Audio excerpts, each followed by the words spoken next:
ध्यान दीजिएगा, चैप्टर में आपको बता चुका था थर्मल एक्सपेंशन में लीनियर एक्सपेंशन, सुपरफिशियल और क्या वॉल्यूम एक्सपेंशन। हमारे सामने एक्सपेंशन के कौन कौन से रिजल्ट्स आते हैं, एप्लीकेशंस, फोकस कीजिएगा, कौन कौन से एप्लीकेशंस हैं हमारे चारों तरफ एक्सपेंशन को लेके, समझिएगा, चाहे वो लीनियर एक्सपेंशन को हो, चाहे वो सुपरफिशियल को हो, चाहे वो वॉल्यूम एक्सपेंशन को हो। एक्सपेंशन को लेके कौन कौन से एग्जांपल हमारे सराउंडिंग में है, समझिएगा। आपको याद हो जो ट्रेन वाली जो पटरी होती ना, रेल, इन रेल्स के बीच में ना ऐसे ही कुछ गर्डर लगाए जाते हैं, समझिएगा। इन गर्डर्स कैसे लगाया जाता है पटरी में, बीच बीच में इन दोनों को ज्वाइन करने के लिए इनके बीच में ना कुछ स्पेस रखा जाता है, यहाँ पे ये खाली स्पेस रहता है, ठीक है ना, ये खाली स्पेस। क्या इंटेंशन है इस खाली स्पेस की, ये इसलिए रखा जाता है, ये स्पेस इसलिए छोड़ा जाता है, ये स्पेस इसलिए छोड़ा जाता है क्योंकि इनमें एक्सपेंशन होता है, ठीक है ना। वो जो रॉड्स हैं उनमें क्या होता है, एक्सपेंशन होता है, ठीक है ना। अलग अलग सीजन में, जैसे कि गर्मी की बात करें तो गर्मी में क्या होता है, उनमें एक्सपेंशन होता है, और एक्सपेंशन अगर होगा और इनके बीच में गैप नहीं रहेगा तो उस एक्सपेंशन से क्या हो जाएगा कि उस चक्कर में वो जो रेल्स हैं वो तिरछी हो जाएंगी। अगर वो रेल तिरछी हो जाएंगी, बैंड हो जाएंगी, तो ट्रेन जब उसके ऊपर से गुजरेगी तो एक्सीडेंट होने के चांसेस बहुत ज्यादा होंगे। दूसरा, जब अपन ये क्या बताना चाहिए, ब्रिजेस वगैरह बनते हैं ना, ब्रिज बनते हैं तो गर्डर्स लगाए जाते हैं, उन गर्डर्स के बीच में भी काफी स्पेस छोड़ा जाता है, क्योंकि जब एक्सपेंशन होगा तो एक दूसरे के ऊपर ओवरलैप हो जाएगा, बैंड हो जाएगा, जिससे ब्रिज के टूटने के चांस बढ़ जाते हैं।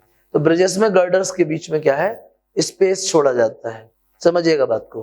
तो ब्रिजेस में भी गर्डर्स के बीच में स्पेस छोड़ा जाता है, और ट्रेन में भी दोनों ट्रेन को ज्वाइन करने वाली जो ये पैनल है, इसमें भी क्या है, बीच में गैप छोड़ा जाता है, ताकि एक्सपेंशन के बाद कोई क्या ना हो, लॉस ना हो, समझिएगा। इसके अलावा आपको पता हो कि एक एलॉय होता है, क्या, इनवार, पता आपको, इनवार एक क्या है, एलॉय होता है, ठीक है ना। इस एलॉय का क्या एडवांटेज है बताइएगा।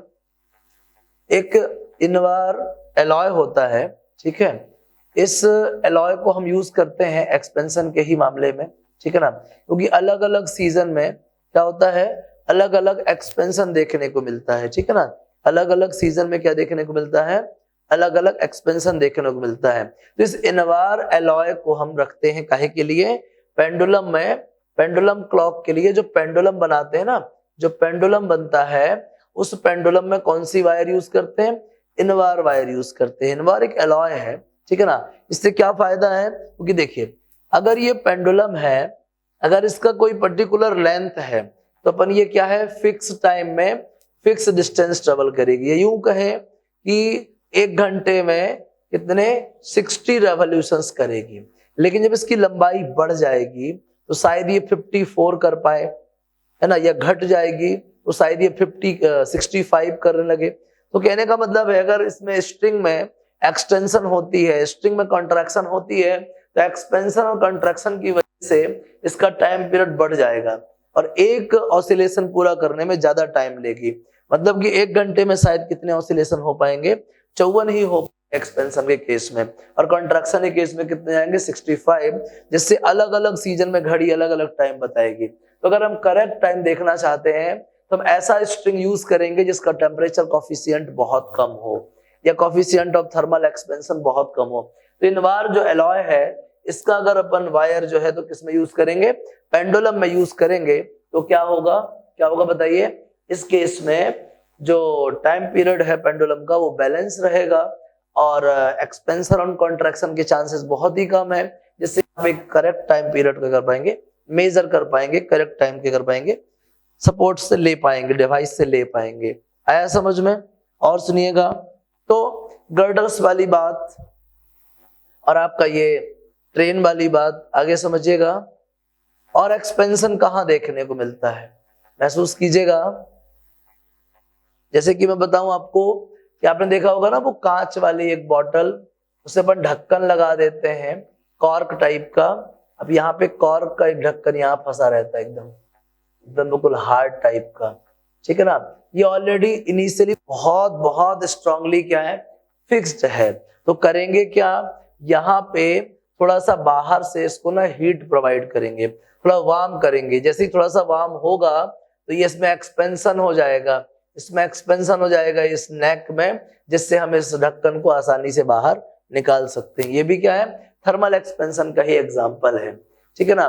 दूसरा, ग्लास में फ्यूजिंग करने के लिए किसका यूज करते हैं, प्लैटिनम वायर का यूज करते हैं। किसका यूज करते हैं, प्लैटिनम वायर का। रीजन क्या है, coefficient of thermal expansion platinum wire का और ग्लास वायर का लगभग क्या होता है, सिमिलर होता है, ठीक है ना। प्लैटिनम वायर और ग्लास का जो कोएफिशिएंट ऑफ थर्मल एक्सपेंशन है वो अप्रोक्सीमेटली सिमिलर, अप्रोक्सीमेटली सेम होता है। इस वजह से अगर वो लोग मेल्ट करना भी स्टार्ट करेंगे तो एक साथ स्टार्ट करेंगे। इससे क्या बेनिफिट है कि हम फ्यूजिंग के लिए क्या आसानी से काम में ले लेते हैं।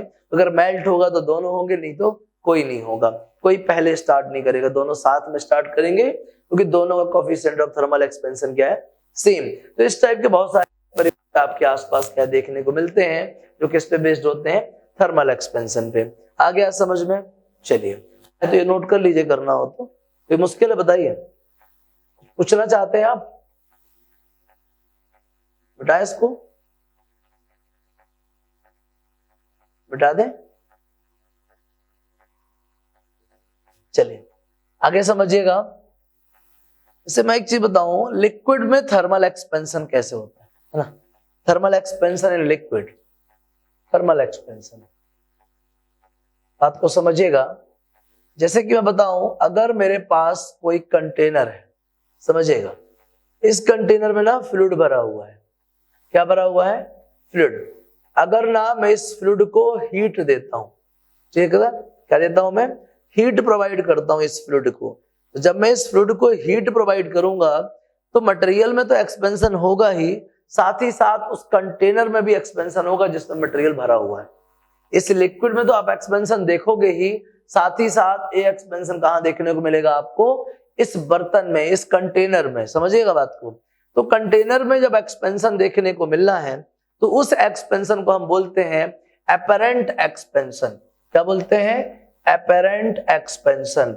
वो एक्चुअल में हमको दिखाई नहीं देता, हमको ऐसा लगता है अगर हम इस लिक्विड को हीट करेंगे तो इसमें एक्सपेंशन होने के साथ साथ क्या होगा, कंटेनर में भी एक्सपेंशन होगा। हम इस टाइप के एक्सपेंशन को क्या बोलते हैं, एपरेंट एक्सपेंशन। क्या बोलते हैं, एपरेंट एक्सपेंशन। तो आपको मालूम है एक्सपेंशन का फॉर्मूला क्या होगा, कोएफिशिएंट ऑफ एक्सपेंशन, अभी कौन सा वाला है, एपरेंट वाला।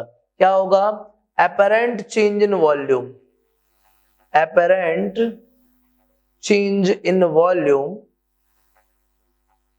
अपॉन क्या होगा, ओरिजिनल वॉल्यूम इनटू क्या, टेम्परेचर। ठीक है, समझिएगा, ये क्या हो गया, apparent coefficient of apparent change in volume, apparent expansion. दूसरा रियल एक्सपेंशन क्या होगा, real expansion, real change in volume, real change in volume upon original volume into temperature. है समझ में, ओरिजिनल वॉल्यूम इनटू कितना, टेम्परेचर। तो real change in volume upon क्या, original volume into क्या, टेम्परेचर। ये कहलाता है एपरेंट चेंज या एपरेंट एक्सपेंशन। ये कहलाता क्या, रियल एक्सपेंशन। हमेशा हमेशा जो एक्सपेंशन है वो क्या होता है, एपरेंट चेंज और रियल चेंज के सम के बराबर होता है। ठीक है ना, किसी भी लिक्विड में जो एक्सपेंशन है वो हमेशा क्या होता है, एपरेंट एक्सपेंशन और रियल एक्सपेंशन के सम के बराबर होता है। कोई प्रॉब्लम बताइए, समझ में आ गया। तो लिक्विड में किस टाइप का एक्सपेंशन होगा, दो टाइप के एक्सपेंशन देखने को मिलेंगे, एपरेंट एक्सपेंशन, दूसरा क्या, रियल एक्सपेंशन। नोट कर लीजिए इसको जल्दी से, समझिएगा। Variation in density, variation in density due to heat, heat की वजह से डेंसिटी में क्या असर पड़ता है, समझिएगा। मैंने आपको बताया था अगर आप किसी मटेरियल को हीट प्रोवाइड करते हैं तो अगर एक सर्टेन मास का, एक फिक्स्ड मास का या गिवन मास का कोई सब्सटेंस है, उसको आप हीट प्रोवाइड करते हैं, उसके वॉल्यूम में एक्सपेंशन होता है। और V1 plus gamma delta T हो जाता है। ठीक है, समझिएगा। हमको मान लो मास तो फिक्स रहेगा, वॉल्यूम इक्वल टू होता मास अपॉन डेंसिटी। ठीक है, अब देखिएगा अगर वॉल्यूम में चेंज आया है, अगर टेम्परेचर प्रोवाइड करने पे वॉल्यूम में चेंज आया तो डेफिनेटली डेंसिटी भी क्या हुई होगी, मे बी डिक्रीज हो गई होगी, है ना। समझिएगा बात को, मास अपॉन क्या डेंसिटी। मास तो देखो भैया फिक्स था, किसी सर्टेन मास का अमाउंट, किसी सर्टेन अमाउंट का सब्सटेंस था, उसको आपने टेम्परेचर प्रोवाइड किया, उसका वॉल्यूम बढ़ गया, मास तो उतना ही है, 1 प्लस गामा डेल्टा टी। आप एक काम कर सकते हैं, मास से डिवाइड कर दीजिए, 1 upon gamma dash is equals to 1 plus gamma delta T upon क्या, गामा, क्रॉस मल्टीप्लाई कर दीजिए तो gamma 1 plus gamma, sorry gamma नहीं, rho delta T to the power -1 is equals to gamma dash. ये आ गया भैया नया रिलेशन, गामा डैश नहीं, रो डैश, रो डैश। नई डेंसिटी, टी टेम्परेचर प्रोवाइड करने के बाद जो डेंसिटी होती है वो initial density into 1 plus gamma delta T की पावर -1 होता है। ये भैया वेरिएशन इन डेंसिटी। अगर आप टेम्परेचर प्रोवाइड करते हैं और वॉल्यूम इंक्रीज होता है, ऑब्वियसली डेंसिटी डिक्रीज होगी। अगर वॉल्यूम डिक्रीज होगा तो डेंसिटी क्या होगी, इंक्रीज होगी। ऐसा होता है, नोट कर लीजिए जल्दी स्पीड से, छाप लीजिए प्लीज। ये क्या, variation in density, rho dash is equals to rho 1 plus gamma delta T power -1। Problem है, बताओ कुछ समझ में आया किसी को? नहीं आया समझ में? चलिए आगे समझिएगा। एनामोलस एक्सपेंशन, है ना।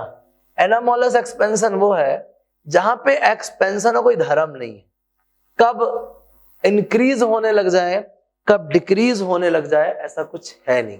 ठीक है ना, बात को समझिएगा। जनरली किसी भी लिक्विड को आप हीट प्रोवाइड करते हैं उसमें एक्सपेंशन होता है।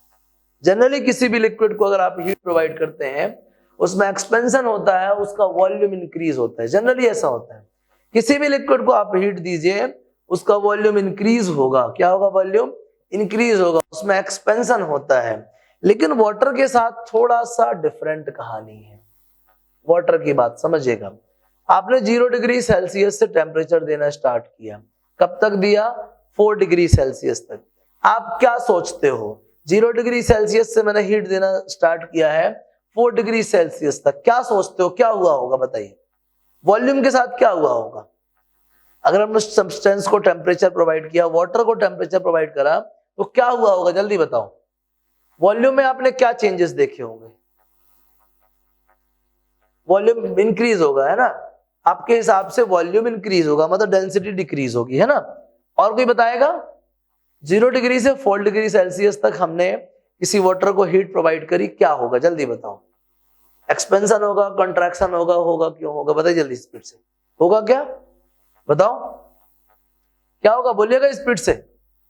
समझिए वाटर के केस में यही एक्सेप्शन है कि अगर आप 0 डिग्री से 4 डिग्री सेल्सियस तक टेम्परेचर प्रोवाइड करते हैं, हीट प्रोवाइड करते हैं, उस सिचुएशन में जो वाटर का वॉल्यूम है वो डिक्रीज होता है। वाटर का वॉल्यूम क्या है, डिक्रीज होता है, और डेंसिटी क्या होती है, इंक्रीज होती है। लेकिन 4 डिग्री सेल्सियस के बाद जब आप इसको और अधिक हीट देते हैं तब वॉल्यूम इंक्रीज होता है और डेंसिटी डिक्रीज होती है। ठीक है ना, समझिएगा बात को। वाटर में एक इस टाइप का अजीब सा चेंज होता है, ना तो इंक्रीज ही हो रहा है यूनिफॉर्मली, ना डिक्रीज ही हो रहा है। एक कंट्राडिक्टरी माहौल है कि 0 डिग्री से 4 डिग्री सेल्सियस तक वॉल्यूम क्या हो रहा है, डिक्रीज हो रहा है, और डेंसिटी क्या हो रही है, इंक्रीज हो रही है। लेकिन 4 डिग्री सेल्सियस के बाद जब आप हीट प्रोवाइड करते हैं तो वॉल्यूम एक्सटेंड होता है, इंक्रीज होता है, और डेंसिटी क्या होती है, डिक्रीज होती है। कुछ इस टाइप का माहौल बनता है। अगर मैं टेम्परेचर और वॉल्यूम के बीच में एक ग्राफ ड्रॉ करूं तो आप बात समझिएगा कि 4 डिग्री सेल्सियस तक वॉल्यूम क्या होता है, डिक्रीज होता है, डिक्रीज होता है, फिर क्या होता है, इंक्रीज होता है, फिर क्या होता है, इंक्रीज होता है। ये किसके साथ है भैया, वॉल्यूम और टेम्परेचर का। वहीं कहीं अगर मैं डेंसिटी और टेम्परेचर का ग्राफ ड्रॉ करूं, टेम्परेचर और ये क्या, डेंसिटी, तो आप देख पा रहे होगे खुद ही कि डेंसिटी क्या है, 4 डिग्री सेल्सियस तक तो बढ़ती है, फिर 4 के बाद कंटिन्यूअसली घटने लग जाती है। तो 4 तक बढ़ती है और फिर 4 के बाद क्या होने लगती है, घटने लग जाती है। या यूं कहें, ऐसे ले लो आप, इसी लेवल से 4 तक बढ़ती है फिर घटने लग जाती है। क्या आ गया आपका 4 डिग्री सेल्सियस। आया कुछ समझ में? तो अगर आप डेंसिटी और टेम्परेचर के बीच में ग्राफ ड्रॉ करते हैं तो कुछ इस टाइप का ग्राफ देखने को मिलेगा, और वॉल्यूम ऑफ टेम्परेचर के बीच में करेंगे तो इस टाइप का देखने को मिलेगा।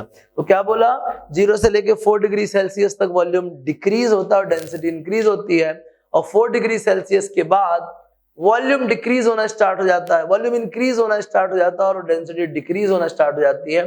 इसी टाइप के वेरिएशन को, वाटर के केस में इस टाइप के वेरिएशन को क्या बोलते हैं अपन, एनोमलस एक्सपेंशन बोलते हैं। क्या बोलते हैं, एनोमलस एक्सपेंशन बोलते हैं। समझ में आ गया? जल्दी से नोट करो इसको, छापो प्लीज।